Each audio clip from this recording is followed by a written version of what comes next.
Hello friends, तो स्वागत है आपका हमारे यूट्यूब चैनल पर हंटर 4 5 में। तो आज मैं आपको बताने वाला हूँ लिमिटलेस इस बुक की समरी, जो कि बुक लिखी है जिम क्विक जी ने। तो चलिए शुरू करते हैं हमारा वीडियो। चैप्टर नंबर 1, दिमाग की अनंत क्षमता। अनंत क्षमता का अर्थ यह नहीं है कि हम अपनी पढ़ाई की क्षमता को बढ़ाएं, याददाश्त को तेज करें या किसी चीज़ में पूर्णता हासिल करें। इसका असली मतलब यह है कि हम अपनी सोचने की मानसिकता को सुधारें। अगर हम बहुत अधिक टेक्नोलॉजी का उपयोग करते हैं, जैसे बहुत अधिक खाना खाना, यह दोनों ही हमें बीमार कर सकते हैं। आज की टेक्नोलॉजी शानदार है, लेकिन यह हमें उतनी आसानी से अपने दोस्तों, रिश्तेदारों और परिवार से अलग कर सकती है, जैसे वे हमारी ज़िंदगी में कोई मायने ही नहीं रखते हैं। वैज्ञानिक बताते हैं कि हम जो भी सीखते हैं उसमें से 50% 1 घंटे के अंदर ही भूल जाते हैं, और 24 घंटे के अंदर हम सीखा हुआ 70% तक भूल जाते हैं। इस भूलने की क्षमता को कम करने के लिए अपने फोकस पर कार्य करना होगा।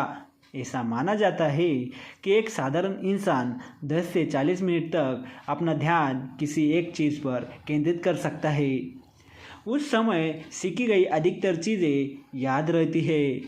तेज़ी से सीखने और याद रखने के लिए हम फास्टर तकनीक का इस्तेमाल कर सकते हैं, जो इस प्रकार की है। पहला, फॉरगेट। हमें 3 चीज़ें भूलनी होगी। पहली, हम क्या जानते हैं। दूसरी, जो अर्जेंट और महत्वपूर्ण नहीं है। और तीसरी, खुद की बनाई मानसिकता और सीमाएं। दूसरा, एक्ट। अगर हमारे लिए सब कुछ महत्वपूर्ण है तो हमारे लिए कुछ भी महत्वपूर्ण नहीं होगा। इसलिए सक्रिय होकर बेहतर और अधिक तेज़ गति से सीखना होगा। तीसरा, स्टेट। हमें अपनी मानसिक अवस्था पर ध्यान देना होगा, साथ ही सीखने की प्रक्रिया को दिलचस्प और मज़ेदार बनाना होगा। चौथा, टीच। जब भी हम किसी दूसरे को सिखाते हैं तो हम 2 प्रकार से सीखते हैं, एक खुद से, दूसरा सामने वाले के सवालों से। पांचवा, एंटर। अपने कामों को कैलेंडर में मार्क करना, ताकि हम उस कार्य को भूल न जाए। छठा, रिव्यू। भूलने के चक्र को कम करने का एक बेहतर उपाय यह है कि हम सक्रिय होकर समय समय पर अपनी जानकारी को दोहराते रहें। चैप्टर नंबर 2, क्षमताओं को जानना। हमारी मानसिकता उन विश्वासों, धारणाओं और अपने स्वभाव से मिलकर बनती है जो हम इस संसार और अपने कार्यों के प्रति रखते हैं। किसी कार्य की प्रक्रिया से इस मानसिकता का पता लगाया जा सकता है। 7 झूठ जो हमें सीखने से रोकते हैं। कहीं ना कहीं हमारी मानसिकता और विश्वासों में यह शामिल है। ये इस प्रकार के हैं। पहला, बुद्धिमत्ता हमेशा एक जैसी रहती है। दूसरा, हम अपने दिमाग का सिर्फ 10% हिस्सा ही इस्तेमाल करते हैं। तीसरा, गलतियाँ असफलता की निशानी हैं। चौथा, ज्ञान ही शक्ति है। पांचवा, नई चीज़ सीखना बहुत मुश्किल होता है। छठा, दूसरों की नकारात्मक भावनाएं भी मायने रखती है। सातवां, कुछ लोगों के जीन्स में ही महान बनने के गुण होते हैं। अब हम यह जान लेते हैं कि हम किस प्रकार अपनी झूठी मानसिकता और विश्वासों को कम कर सकते हैं और उनकी जगह नए विश्वासों को कैसे बना सकते हैं, जिससे हम अपने अंदर सुपर हीरो वाली ऊर्जा पा सके। पहला, हमें उन विश्वासों को पहचानना और नाम देना है जो हमें रोकते हैं। जब भी इससे सामना हो, खुद को याद दिलाना है कि बेहतर विचारों की आवश्यकता है। दूसरा, अपने नाम दिए गए विश्वासों के लिए एक बेहतरीन कारण ढूंढना है, ताकि हम उन विश्वासों को कुछ समय के लिए मानने से मना कर सके। तीसरा, हम जिन विश्वासों को छोड़ रहे हैं उनकी जगह नए विश्वास बनाने की कोशिश करते रहना है। Chapter number 3, limitless motivation. Motivation का मतलब ये है कि खुद के अंदर किसी कार्य को करने के लिए ऊर्जा पैदा करना। यह याद रखें कि दूसरों का दिया गया मोटिवेशन हमें कुछ समय के लिए ऊर्जा और काम करने की प्रेरणा दे सकता है, पर जब हमारे अंदर से किसी कार्य को करने के लिए मोटिवेशन निकलता है, तभी हम सफलता के लिए तेज़ी से आगे बढ़ते हैं। मोटिवेशन हम 4 चीज़ों पर कार्य करके बनाए रख सकते हैं, जो इस प्रकार की है। पहला, जीवन का मकसद। हमें अनेक चीज़ें मोटिवेट करती है, जिसमें से एक है ज़िंदगी का मकसद भी होता है। हम प्रतिदिन उठकर किसी भावना से कोई कार्य करते हैं या अपनी वैल्यू को बढ़ाने के लिए क्या करते हैं, इससे हमें अपने मकसद का पता चलता है। जुनून और मकसद में एक छोटा सा डिफरेंस होता है। जुनून हमें किसी कार्य में स्ट्रगल करते हुए प्राप्त होता है और हम उसमें महारत हासिल करने की कोशिश करते हैं, और मकसद के द्वारा हम इस दुनिया को कुछ देने का प्रयास करते हैं। दूसरा, कार्य को करने की ऊर्जा। मोटिवेशन का एक हिस्सा ही ऊर्जा है।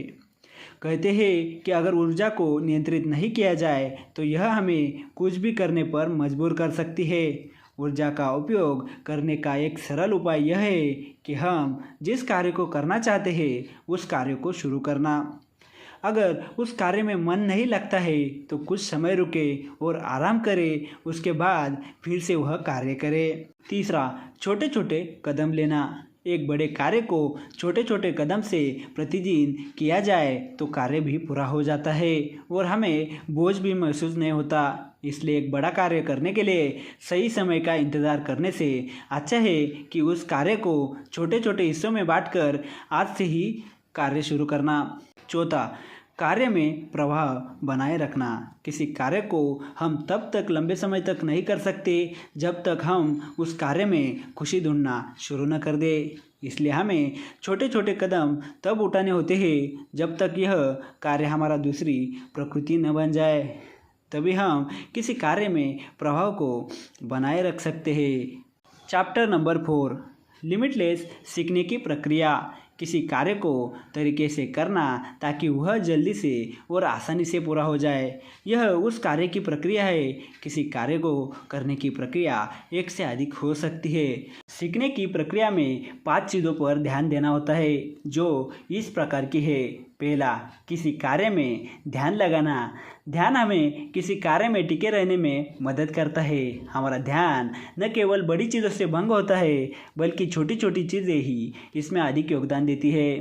ध्यान को लिमिटलेस बनाने के लिए हमें एक कार्य से दूसरे कार्य पर बार बार जाना बंद करना होगा और एक कार्य में लंबे समय तक बने रहना सीखना होगा। दूसरा, अपने कार्य के बारे में लगातार सीखना। सफलता और असफलता का एक आम कारण यह है कि सफल लोग खुद को अपने कार्य के बारे में अपडेट करते रहते हैं। वे पूरे जीवन भर तक छात्र बनकर सीखते हैं। वही असफल लोग स्कूल कॉलेज छोड़ते ही सीखना बंद कर देते हैं या धीरे धीरे सीखते हैं।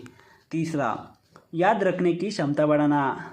अगर हम नई चीज़ें सीख रहे हैं और उन्हें याद नहीं रख पा रहे हैं तो हमें नई चीज़ें को सीखने में मुश्किलों का सामना करना पड़ सकता है। इसलिए हमें वे तरीके ढूंढने होंगे जिससे हम अधिक से अधिक याद कर सके। याद रखने के कुछ सरल उपाय इस प्रकार के हैं। पहला, सीखी गई चीज़ों को बंद आंखों से देखना। दूसरा, सीखी गई चीज़ों को किसी दूसरी चीज़ के साथ जोड़ना। तीसरा, सीखी गई चीज़ को अपनी भावनाओं के साथ जोड़ना। चौथा, सीखी गई चीज़ याद आने के लिए किसी जगह से जोड़ना।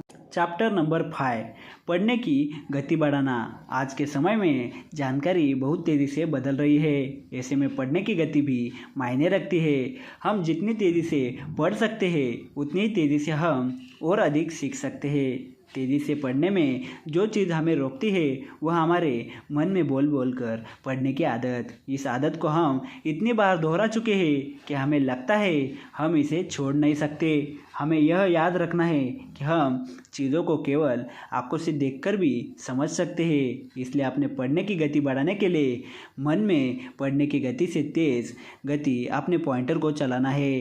परेशानी होगी पर कुछ समय बाद यह हमारी आदत बन जाएगी और हम तेज़ गति से पढ़ने लगेंगे। चैप्टर नंबर 6, सोचने की क्षमता विकसित करना। हम सभी सोचते हैं और अधिकतर हमारे विचारों पर हमारा कोई अधिकार नहीं होता है। अगर हम खुद का एनालिसिस करें तो हमें पता चलता है कि हम बहुत कम समय तक एक्टिव होकर सोचते हैं। एक्टिव होकर सोचने की शक्ति बढ़ाने के लिए हमें किसी भी कार्य की परिस्थितियों को अलग अलग नज़रिए से देखना सीखना होगा और हमें हमेशा कोशिश करना है कि किसी भी परिस्थिति को सरल तरीके से हल कैसे करें। इससे कंक्लूजन निष्कर्ष यह मिलता है कि पहला, हमारा दिमाग कुछ भी सोच सकता है और कुछ भी बना सकता है। दूसरा, हमें अपने कार्य के अनुसार अपनी क्षमताओं को खोजना होगा। तीसरा, अपनी क्षमताओं को जगाने के लिए एक बेहतर लक्ष्य और मोटिवेशन खोजना होगा। और चौथा, लक्ष्य मिलने के बाद हमें अपने कार्य को छोटे छोटे कदम के साथ शुरू करना होगा। तो आज के लिए इतना ही। वीडियो अच्छा लगा होगा तो लाइक करें, शेयर करें, सब्सक्राइब करें हंटर 45 में। Thank you for watching. मिलते हैं ऐसे एक और नए वीडियो में।